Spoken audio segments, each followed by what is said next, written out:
दोस्तों आज के इस वीडियो में हम लोग कक्षा 7 का हिंदी का ओरिजिनल क्वेश्चन पेपर को हम लोग सॉल्व करेंगे, तो शुरू से अंत तक बने रहिएगा। तो यहाँ पे बोला गया है आपका छात्र का नाम लिखने के लिए, यहाँ पे आप अपना नाम लिख दीजिएगा। यहाँ पे वर्ग क्रमांक आपको लिखना है, यहाँ पे आपका विद्यालय का नाम लिखना है और यहाँ पे आपका अपना प्रखंड का नाम लिखना है। यहाँ पे संकुल का नाम आ जाएगा और यहाँ पे आपका बाबू जिला का नाम आ जाएगा, ठीक ना। तो चलिए हम लोग नीचे पढ़ते हैं निर्देश। देखिए इसमें से कुल 5 प्रश्न हैं और पाँचों प्रश्न का आपको जवाब देना है, जो कि हम बहुत अच्छी तरीके से सॉल्व कर लिए हैं। तो सवाल पहला में बोला है, कोष्टक में दिए गए विकल्पों में से सही विकल्प चुनिए और रिक्त स्थानों की पूर्ति कीजिए। पहला है साइकिल की सवारी पाठ क्या है, तो बाबू एक कहानी है। दूसरा सवाल है मैदान मार लेना मुहावरे का अर्थ क्या होता है, तो बाबू लड़ाई जीत लेना होता है। अब्दुल कलाम का जन्म कहाँ हुआ था, तो बाबू तमिलनाडु में हुआ था। हिमसुक एक क्या था, तो एक पशु पक्षी था। क्षमा शोभती उस कुजंग को किसके पास है, तो बाबू गरल के पास है। और ये आपका 10 नंबर का ये सवाल है और हम लोग 10 नंबर हासिल कर लिए हैं, ठीक ना। और आपको इस एग्ज़ाम में आपको बाबू पास होना अनिवार्य है, ठीक ना। अगला प्रश्न है बाबू दूसरा, दिए गए कथनों में से सही के लिए सही टिक लगाना है आपको और गलत के लिए क्रॉसिंग कर देना है। तो बोला गया है ऐसे ऐसे पाठ एकांकी है, तो बाबू हाँ ये सही है। कल्पना चावल का संबंध अंतरिक्ष से है, तो ये भी आपका सही है। सम्मान का विलोम शब्द प्रेम होता है, तो बाबू नहीं ये गलत है, ठीक ना। नेता का स्त्रीलिंग नेत्री होता है, तो ये आपका सही है। गुड्डी के 5 भाई है, तो ये भी आपका क्या है बाबू आपका गलत है। और ये भी आपका कितना नंबर का है बाबू 10 नंबर का है। हम लोग 10 नंबर आसानी से कमा लिए, ठीक ना। चलिए अगला आप देख सकते हैं, बोला गया है तीसरा सवाल है स्तंभ अ का मिलान स्तंभ ब से कीजिए।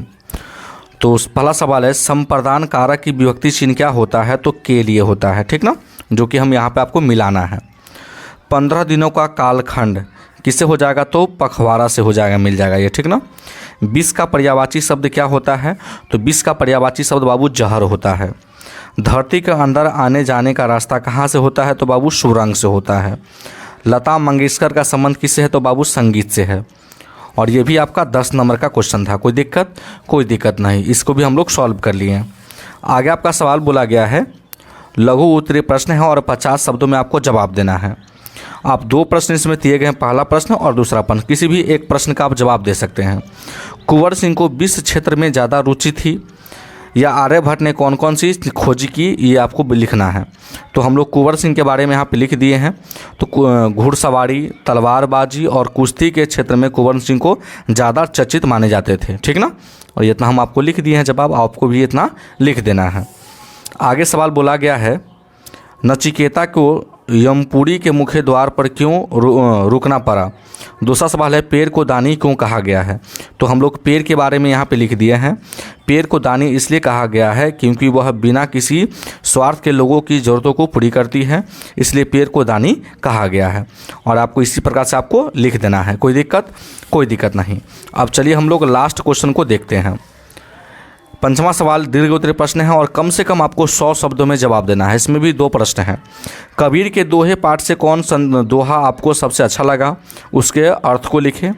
कबीर का आप दोहा भी लिख सकते हैं, अथवा नालंदा का वर्णन हुकात्संग ने किस शब्दों में किया है। तो हम लोग कबीर का जो दोहा पसंद आया है उसके बारे में यहाँ पे आपको हम लिख दिए हैं। कबीर के दोहे में से काल करे सो आज कर, आज करे सो अब, पल में प्रलय होगी बहु करेगा कब, है ना। यह दोहा सर्वाधिक पसंद आया था। इसमें समय के महत्व को सटीक संदेह निहित है। जो भी कार्य करना है उसे अभी करो, कल के भरोसे मत रहो, क्योंकि भविष्य अनिश्चित है। और इतना हम आपको लिए लिख दिए हैं। कोई दिक्कत नहीं। तो आई होप कि ये प्रश्न आपको समझ में आ गया होगा। तो अगर आप मेरे चैनल पर नए हैं तो वीडियो को लाइक कर दीजिएगा और चैनल को जरूर सब्सक्राइब कर दीजिएगा। वीडियो देखने के लिए बहुत बहुत धन्यवाद।